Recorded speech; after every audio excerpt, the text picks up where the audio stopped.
The autumn wind is a league, holding the treasures ye may seek. Have some fun and play along, whether for a day or for a week. Seek advice from a sage, or battle straight up. Square off in a cage, or joust without a cup. It's a FanDuel. Is it your favorite you take, or make the logical play? Will your foes stand before you and quiver and quake, as you will be crowned prince for a day? The autumn wind may be a casual player, FanDueling just to talk trash. But there will be those that will play, that will be able to say, I've got my hands on some cold, hard cash.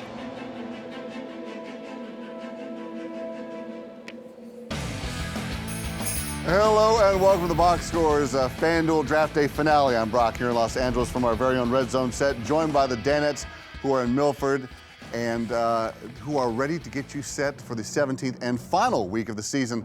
Let's go around the room here, guys. This is your first season in the wonderful world of FanDuel. Rate your experiences, starting with you, Paulie. I can't say that I've learned a lot, because I don't seem to be getting better at it. Now, I've made some mistakes early, but I don't know if I'm getting better at them, which I don't know what that means. I don't know if it's a sport that you can learn how to get better at. I'm not 100% sure. There is a skill to it as far as like not making completely dumb picks. I think looking at the matchups for the players is mandatory, because again, like what the Saints this year, if you went against the Saints, you're probably gonna get a lot of points, but I don't think I'm improving, which is not good. How about you, McLovin? How was your experience? It was great. I loved it. I'm totally addicted. I've actually put year-long fantasy completely to the side because I'm going to sound like an ad for FanDuel now, but injuries will kill you in year-long fantasy. They don't mean a thing here, except for 2 weeks ago when Thomas Rawls cost me the big prize. You jerk, Thomas. Wow. If you ever come into the man cave, Thomas Rawls. But I love FanDuel, and Paulie's right. You got to look at the matchups, try and take a home team. It's a science. It's a lot of fun. Yeah, I mean, I loved it. I had a blast this year. Pleasantly surprised that I did better than I thought I would. I thought I'd be in last every week. And it's perfect for somebody like me, or I have no shot doing a year-long one. I have before. I've always been terrible. I wait for one guy to get hurt, and then I'm like, screw this. I'm not doing it anymore. And then I just bail on the rest of the year because I'm kind of a baby that way, I guess. But no, this is a blast, man. I had a lot of fun. I'm looking forward to doing it again. Yeah, I enjoyed it a lot too, and especially just caring about games again that you normally wouldn't care about, and rooting for weird things. You could be watching like a Colts-Jaguars game and rooting for someone to get stopped on 3rd and goal and hoping that your kicker will get a field goal, or they may throw a little screen pass to your tight end so you can get some points. So it just totally changes in a good way how you watch football. And so while I'm going crazy with my Broncos, I can still have at least some interest in all the other games going on based on who I picked. It's a lot of fun. You can challenge a lot of different people. McLovin, you challenged actor Josh Duhamel back in week 8, and he took you down, and you haven't challenged any other actors since. Are you scared, or you just run out of heartthrobs to go after? No, that was a learning lesson. I mean, Josh Duhamel is too good looking to be smart, and he always talks crap about football, but I mean, he's a quarterback at Minot State. I could have played quarterback at Minot State. Did you hear that, Josh? Not to. I just chose not to. I chose to get an education. What if Ryan Gosling called and said, I want to get in on this? Would you be okay? I mean, He's so dreamy, too. And talented. Josh is talented. Yeah, I'm not saying he's not. I'm saying, but Ryan Gosling's your wheelhouse. I will take you down, Ryan Gosling. Down to Chinatown. For dinner and maybe drinks. Maybe we'll see Star Wars. It'd be great. Popcorn and snowcaps. Yeah. Take you downtown. Washboard abs mean that you aren't smart, which means I must be a genius. All right, one of the biggest dilemmas amongst fantasy players is having to resist the urge to draft players from their favorite team. Now, Fritzy, how tough was it for you to stay away from your Broncos this year? It was very tough because there were a few weeks where I picked C.J. Anderson or I went Vernon Davis, who destroyed me. But it's a flawed question because you picked guys, Broncos. You even said that you picked Broncos over other guys. I did. So you had Broncos early on. I was doing that because I thought I would have double excitement. I'm rooting for my team and I'm rooting for my FanDuel team at the same time by going with Demarius or Emmanuel Sanders or Hillman or C.J. Anderson or starting Manning or whatever. But as the weeks progressed and I started seeing some of these guys on my favorite team not coming through and becoming regular busts of the week, I realized, root for your Broncos, but you know what? Save the actual picks for the other teams and spread it out a little bit. And that change in strategy took you from like a mid-level 3rd place finish to a high 3rd place finish. Exactly. Solid third. That 499th finish out of 1,000. With Damaris, would you have been like 505, I would have been 506? so pissed off if I would have went over Right. 500 or under 500. But yeah, I'm by far more proud of the 499 Last show, than a couple Seton. of the first place ones. All right, it's Damn it. time to look back on the year that was, and if you had any of these guys in your favorite team, odds are you had a great fantasy season. Paulie, give us your finger-licking good picking from 2015.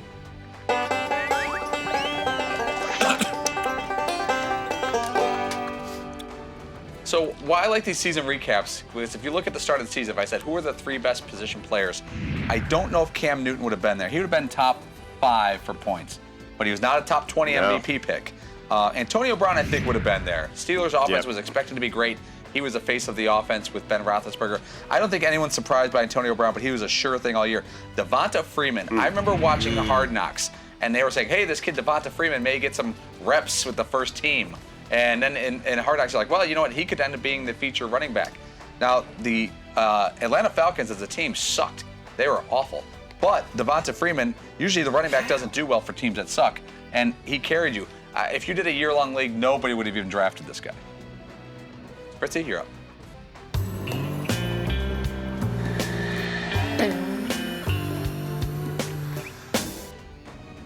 All right, it is busts of the year time for the year 2015.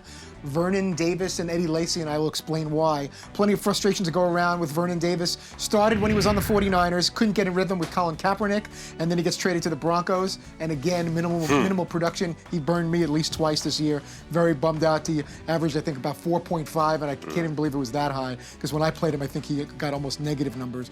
Eddie Lacy had his struggles this season. Didn't have the monster year that a lot of us thought he would on a powerhouse Packer team, which turned out to not be the powerhouse we thought. Several headaches for fantasy owners, including myself with Eddie a few times. They did not get it done in 2015. So Vernon Davis and Eddie Lacy, not good. Bust of the week, bust of the year. Let's go to Seton with his breakthrough rock star of 2015.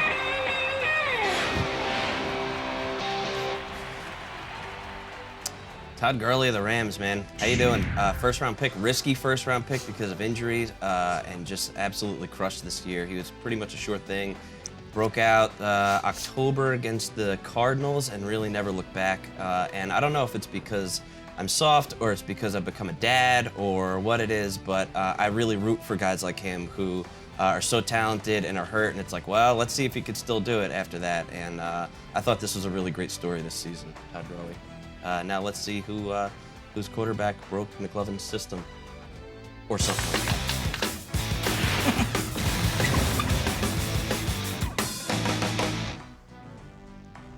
Okay, this guy, we know he's a great player, but he's got mixed fantasy reviews over the year because they run a very conservative offense. But how about Russell Wilson Jr. III for Seattle Superhawks? Superhawks? Super Hogs? Is that what he just said? Oh my God. We're watching the Go same, Super Hogs. we're watching the same TV show I've been watching. Go Super Hogs. Yeah. Seattle lost the Superhawks. They went to Oklahoma City, and now they're just the Seahawks. Wow, he's talking about a broken system. No wonder I didn't pick him every week, because I was like, who is this guy? What are the Superhawks? But he actually turned out to have a pretty good season despite the name flub. He ended up at 21.6 fantasy points per game, had a solid rushing year, and then it's just been on a quarterback, touchdown tear at the If end the of the team season. ever moved inland, they could change to the Super Hawks because Seahawks wouldn't fit. Yeah. So you may be ahead of the game. Yeah, or they could change to the Seasonics. We shall see. All right, solid breakdown there from the guys. And sorry that Vernon Davis was such a bust, Fritzy, for both you and the Broncos. Don't go away. The guys will give you their best picks during the season. Then we'll look at the player who had the worst week. If you want to win your fantasy truck league, ride the Ram 1500 Eco Diesel to victory. This bad boy can climb a hill, haul a trailer, and brings home fantasy championship after fantasy championship. Get more facts at ramtrucks.com. Guts, glory, Ram. Who's the guy in the wheelchair?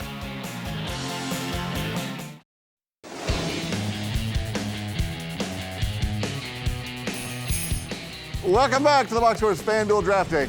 Every week, the Danettes have had a new challenge in the league that make things a little more interesting when choosing their roster. Seton, which challenge do you think was the most challenging this year? Remember You know what's actually the most challenging challenge of the year? Remembering any of our challenges, as a matter of fact. week 2?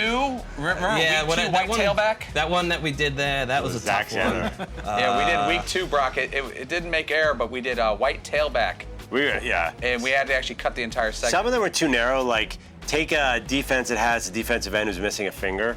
That was like, Right. I mean, who are you gonna take? We had like And the quarterback Giants were with 4 letters and the of Giants were on a four in bye their week. first name. Yeah. Yeah. People are missing fingers. That's funny. All right. Well, we've been doing a lot of reflecting today. So instead of revealing the Danettes lineups, we're going to reveal the players who have been their top performers thus far this season at each position. Starting with Paulie, who has a breakdown for us.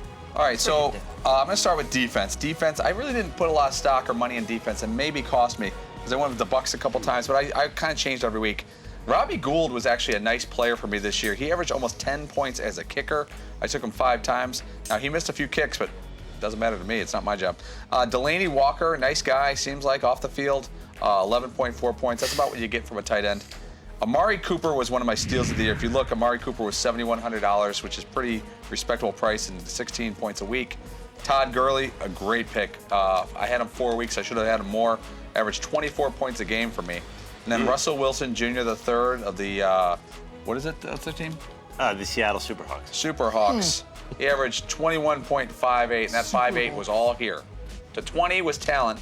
The 5.8 was right here. That's a lesson for the kids. All right, not a bad lineup there from Paulie. Fritzy, you also had a good run with a few players. Who are your top performers from 2015?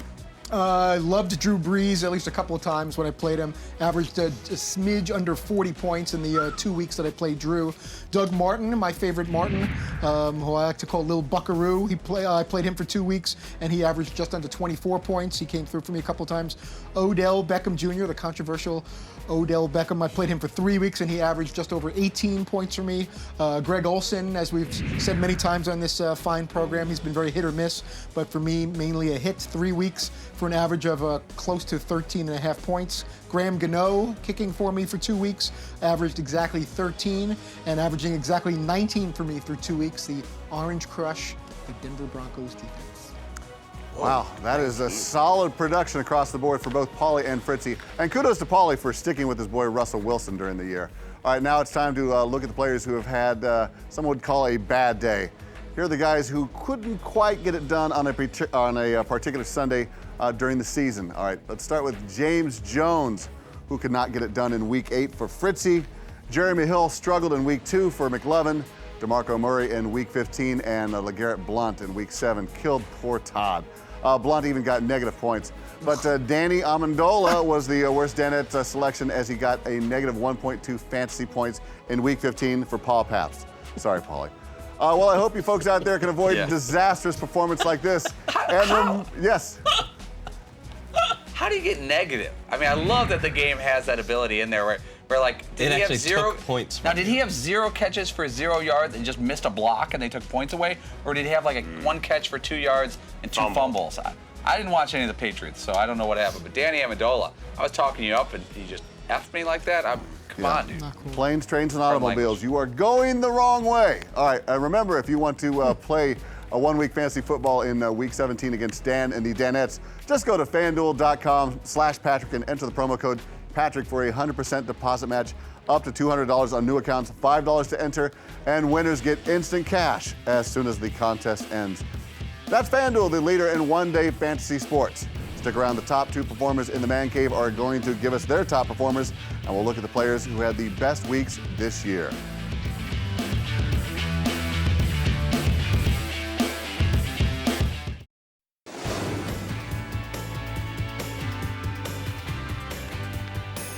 All right, Poppy, we are back here on the Box Scores FanDuel Draft Day. McLovin, you were branded the fantasy guru coming into the season, and you didn't shy away from it. But in all seriousness, just how confident were you that you would dominate this season? In all seriousness, I had no idea. Then Week 1 came, and I finished in first place. I'm like, this is the easiest thing ever. I'm like, I just got to idiots. I was like looking at my life. I'm like, how did you not take this guy? I'm like, I'll probably win every week. Yeah, that wasn't the case. So I started off with no confidence, shot through the roof to here, and then went down like this. That's life in general. All right, you've been one of the top performers this year. Let's see the players who've been the most productive for you. Who are your top performers, Pearl? Okay, quarterback Cameron Newton. Actually, I decided to go heavy on Cam late in the season, and it won me just a ton of money. I think I've won like 4 out of the last 6 weeks I've been in the money because he's been ridiculous. Ever since I wrote a column in week 9 saying that he's not a legit MVP candidate, he's had like 27 touchdowns and 0 picks. Is that column tampering because you use reverse psychology with your media bulletin board access? material, yeah. Then D'Angelo Williams is my running back. He's been a great story this year and a great running back. I think I leaned on him one too many weeks, but whatever. Larry Fitzgerald. Remember we were all on Larry Fitzgerald? We all used to we'd all put out our lineups early in the week and Larry Fitzgerald would be in there. Now he sort of cooled off towards the end. Tyler Eifert, another guy who we all looked at hard. He was my tight end. Chris Boswell. Now there's a funny backstory about Chris Boswell.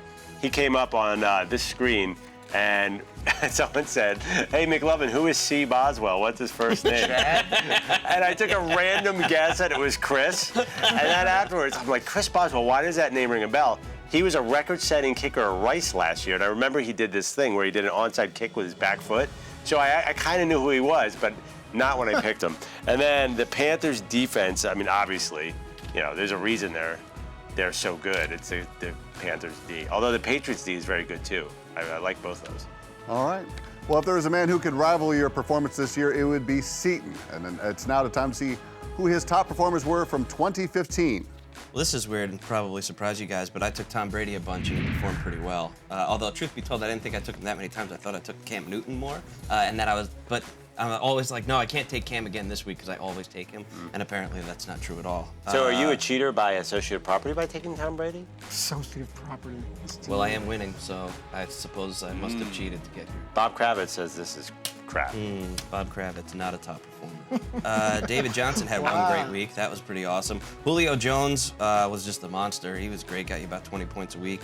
Craig Olsen, I took a ton. And actually, I can't believe he was a top performer because I thought he kind of sucked this year. Wow. No offense. Justin Tucker, I took once in week 1, and he got me 20 points. And apparently, every kicker I took after that was just horrible because week 1 was just great. And the Seahawks, I took them a few times. They got you about 14, maybe 15 points a week. Pretty good. Pretty good. All right, well, now we go from the top 2 performers in the man cave to the top performers on the year. Here are the players who had the biggest single-week performances this season. Antonio Brown was hot in week 9 for Seton. So was Cam Newton in week 13 for both McLovin and Seton. D'Angelo Williams got it done in week 9 for Pauly and McLovin, while David Johnson blew up week 15 for everyone but Fritzy. But Fritzy selected Drew Brees in week 8, who had the best week of any player selected in the man cave. So congratulations to those guys. All right, don't go away. We're going to give a big high five to the top DanDuel performers in the man cave. But first, we're going to take a break and remind you that the Ram Heavy Duty, with its best-in-class towing, torque, and horsepower, doesn't need one. Guts, glory, Ram.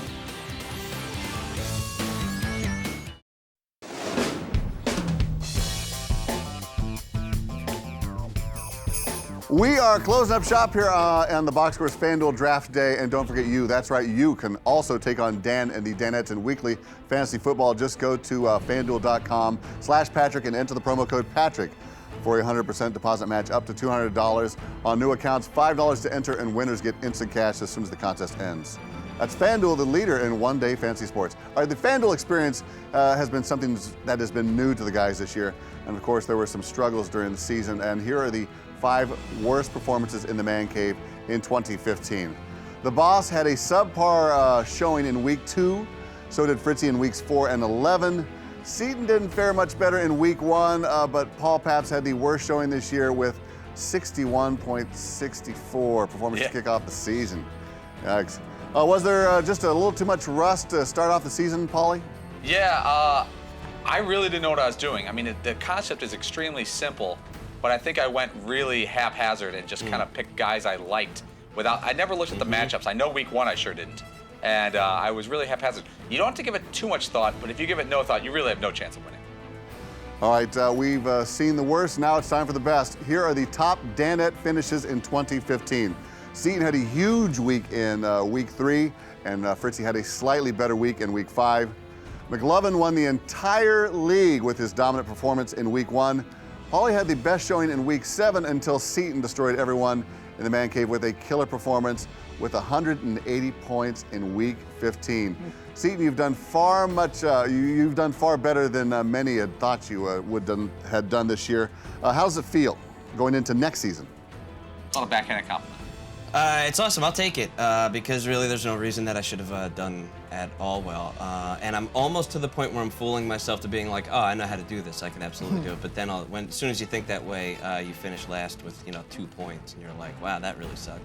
No, I'm stoked about this season, and now I'm like, oh, I should probably look into a basketball daily thing. And so yeah, I'll be back.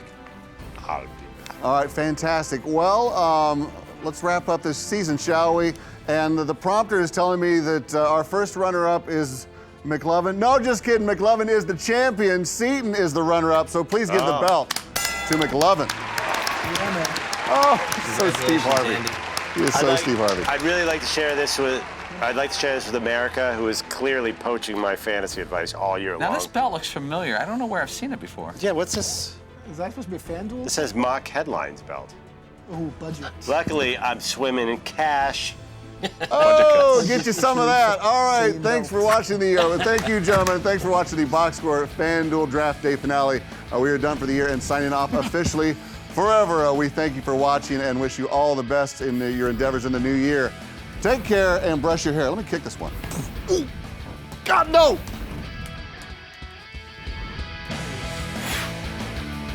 I don't know a lot about sports, but I can drink a lot of beer.